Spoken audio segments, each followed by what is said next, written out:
Hi guys and welcome back to my channel. Now today we are talking about truly interesting integrated amp coming from France. It's called Atoll. I'm not sure if it's pronounced like that. It's French, man. Nobody understands it except the French, of course. So let's roll with Atoll IN100.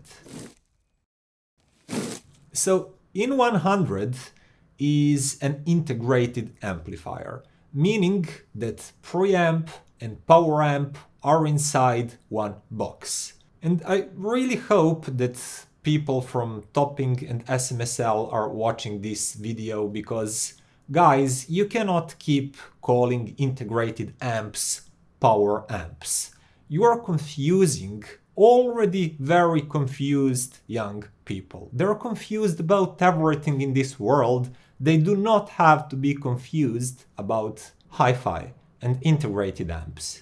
Okay, now that I'm finished ranting, this is a proper big good old integrated amp, class A beats, very heavy, you can hear it in my voice, and it's rated at 100 watts into 8 ohm load, of course, per channel. And interesting thing about this integrated is that if you look inside, you'll see what's basically a dual mono construction. There are two separate power supplies, two transformers, and then circuitry that's separate for each channel. So inside we have a dual mono construction. And this is the amp that goes for 1100 euros if you buy only integrated amp, only amplification section, but you can also purchase additional, that's paid additionally, digital board that's put in the device and then you have a DAC built in. And the buyer of this one, thanks for loaning it to me for testing by the way, had purchased that module. So I'll put some pictures on the screen because this is very heavy and I'm not sure that you are going to see it properly. There are digital inputs in the back of this amp. One USB input, two coaxial inputs and two optical inputs. That's pretty generous. And I'll talk about the sound fidelity of this digital module a little bit later. If you decide to buy an integrated amp analog part only, you'll have all of these line inputs that you can see in the back, including tape in and out and pre-out if you want to use external power amp. So connectivity is pretty good. And lastly, binding posts for speaker cables are sturdy and they look really decently built. They look like they're going to last. A remote control is also provided, and this is actually a multifunctional one that can control your integrated amp and basically any other device that you might purchase from Atoll, including DACs, tuners, CD players, and etc. etc. So it's pretty functional, decently built plastic, but quality plastic remote. So let's talk sound. How does Atoll IN100 actually sounds when we use it as an analog amplifier? I have to say it sounds pretty darn good. It's detail-oriented, airy, open-sounding amp. If you have a high quality source to match it, it will dig out really plenty of details, and transients are quick, edges are clean and clearly outlined and sharp, but not excessively so. They're not too sharp to the level that would be annoying or tiring, at least if you don't screw up when pairing this amp, but I'll talk about that a little bit later. So for now, we are talking about really bright and open and airy sounding amp. And when I say airy, it really does feel that around the instruments and just inside of the sound stage, there's plenty of empty air. And you can almost feel that nice breathy space around each tone. And that same character is also providing each tone with plenty of inner texture. So if we are listening to strings, natural acoustic strings, for example, like in this song, you'll clearly hear all of the vibrations and sub-vibrations and just everything that makes that sound really rich and natural sounding and not just some artificially clean stuff. There's that texture over every tone. It's probably one of the best texture revealing and air revealing amp at this price point that I've personally tried. But fortunately, that doesn't mean that the whole sound signature is lean and just thin, because bassline has weight, it has decent amount of grunt and punch. I wouldn't call it warm, but it is plenty weighty and plenty full, and that creates a really nice contrast, nice bass line to that open and brighter upper section. If bass line was too tight and maybe dry or something like that, that would all lean too much towards brightness in my opinion. But this way they tuned it. It's a really satisfying mix of punchy, weighty bass line that's still really well controlled. It's not one of those ho ho ho ho bass lines that have no boundaries and any control over them. It's actually weighty but well executed, well wielded bass line, and open, slightly bright, airy upper frequencies. Outside of that tonality, Atoll IN100 sounds decently dynamic and engaging. It does have grunt, it has kick, it's not a flat sounding product. That's another thing that's really bad if it's mixed with a bright sounding tonality. So bright sounding tonality and flatness really don't go well together. That's just boring, tiring sound. But Atoll is not doing that. It's brighter, airier, revealing, but it has dynamics, it has energy, it's energizing. And I really like that, and I really enjoyed testing it. But you have to be a little bit careful when pairing it to speakers, and I'll talk about that a little bit later. For now, I'll move to comparing this amp to some other amps that I had on hands. First one was SMSL A300. And I know, you're asking me like, are you mental? How are you going to compare a small $200 Class D Chinese amp to this big, serious, pricier amp? Well, I just think you might want to know what you are paying for with a 5 times pricier amp. So A300 is a really great sounding product for its price, even for price higher than its asking price. I probably said in that review for A300 that I haven't heard anything equally good sounding for 2 times the price, and maybe even 3 times the price. So when I compared them directly, A300 sounded really well balanced, detailed, well controlled, but it does sound flatter. It does not have the same dynamics that Atoll here has. And also it does not have this amount of bass authority and grunt. Because of that, electronics, for example, sounds more exciting through Atoll. But also acoustic instruments and vocals feel like having more of a body and being more realistic in space, in room, because the core roots of each tone feel more palpable because of this really authoritative, weighty, grunty bass line that Atoll can provide. Atoll also feels slightly more detailed, and it's outlining tones and edges better with quicker, more resolving transients than SMSL A300. And that's all fine. That's just a check if this amp actually deserves its status and its price. And I think it does, because it's not easy for every amp to beat SMSL A300, regardless its low price. That actually leads me to the second comparison. I still had Hegel H90 when I started testing several of those small SMSL amps. And I didn't have H90 with me when I got this Atoll, but I clearly remember that those SMSLs, including A300, were much closer performance-wise to Hegel than they are to Atoll.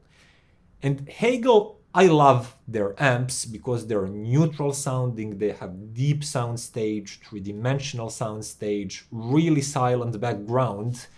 But H90 cannot compare in terms of just authority, dynamics, and engagement with Atoll IN100. And it's even pricier. So in this fight, I would give a clear edge to Atoll IN100. I still do prefer Hegel's tonality. I think it's more neutral, it's more just realistic, natural. But would I be willing to go for a more correct, more natural tonality and sacrifice all of the dynamics and authority and clarity that Atoll has over Hegel?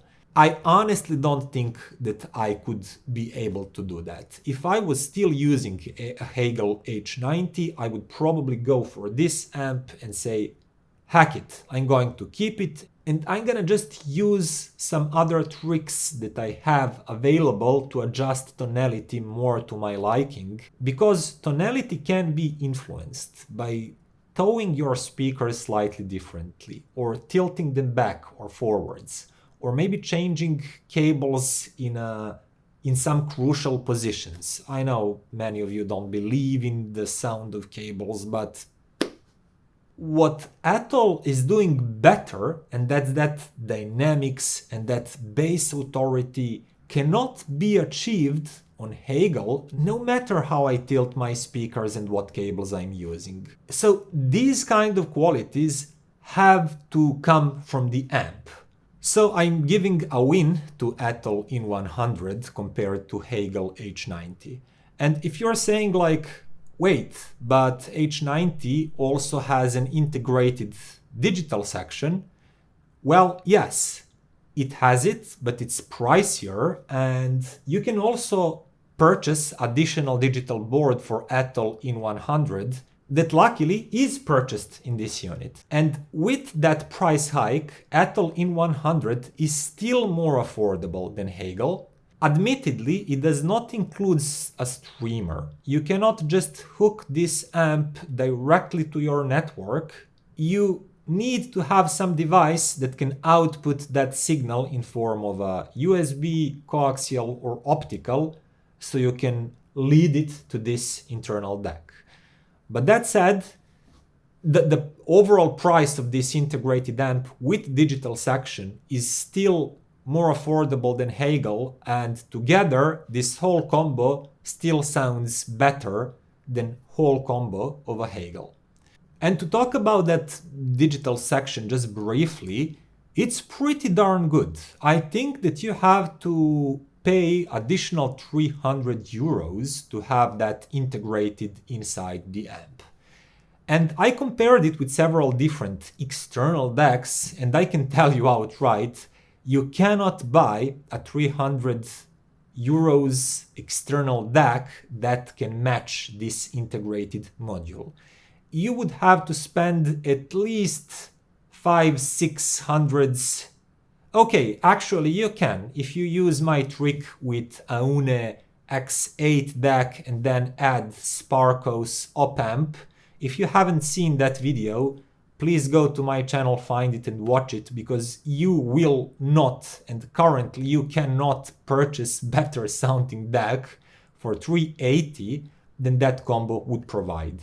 But this integrated module is roughly at that level. So if you don't have a DAC already and you're thinking about this integrated, my suggestion is think seriously about its integrating DAC module, because it is a really good bang for the buck. Buying anything that sounds better will be more expensive. And just achieving a similar sound fidelity will cost at least the same amount of money. The only reason I can think of that you can still consider external DAC instead of this integrated one is because the integrated one is based around AK chip. It has really nice detailing, but it's bright and airy sounding.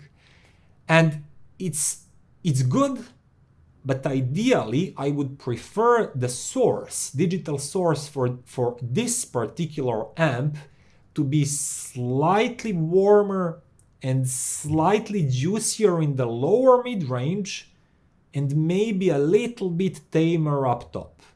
By doing that, by pairing this amp with those type of DACs, and just to name few, for example, Earman Tradutto or SMSL M500 MK2 have that sort of sound signature, I actually think that those DACs balanced out the traits of Atoll a little bit better than its own integrated DAC that's fairly neutral, but it lets more of the amplification section brightness to be noticeable and observable.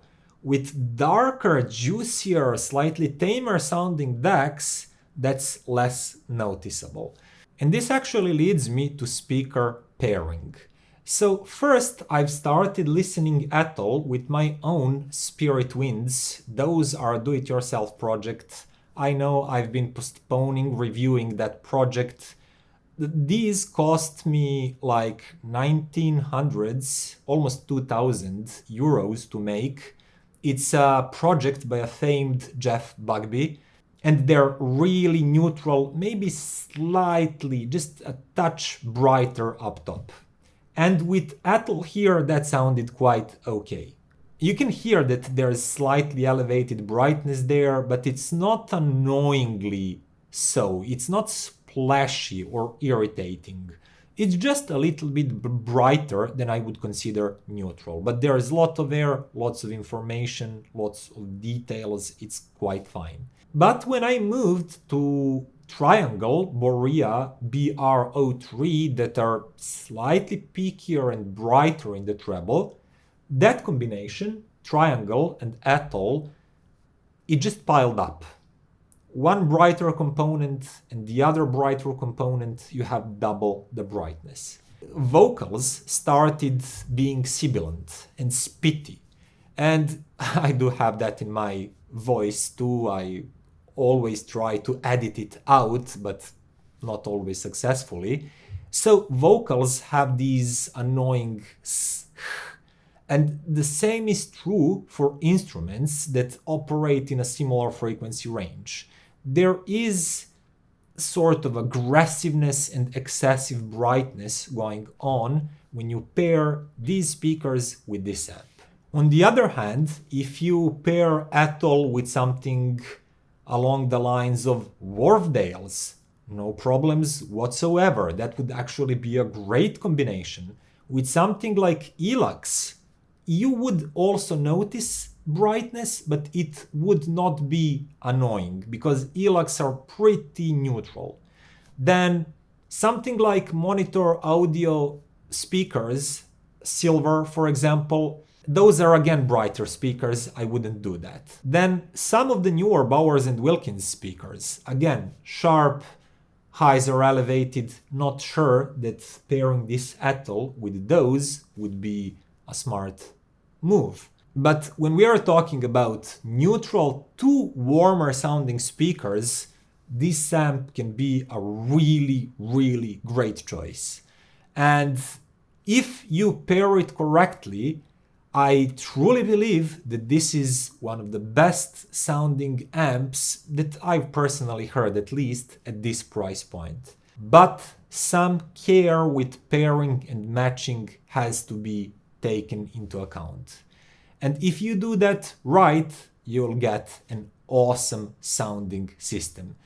If you pick bright speakers, it can be not that nice. I think I talked enough for today. That would be all. If you liked the video, then like, comment, subscribe, and see you next time. Bye.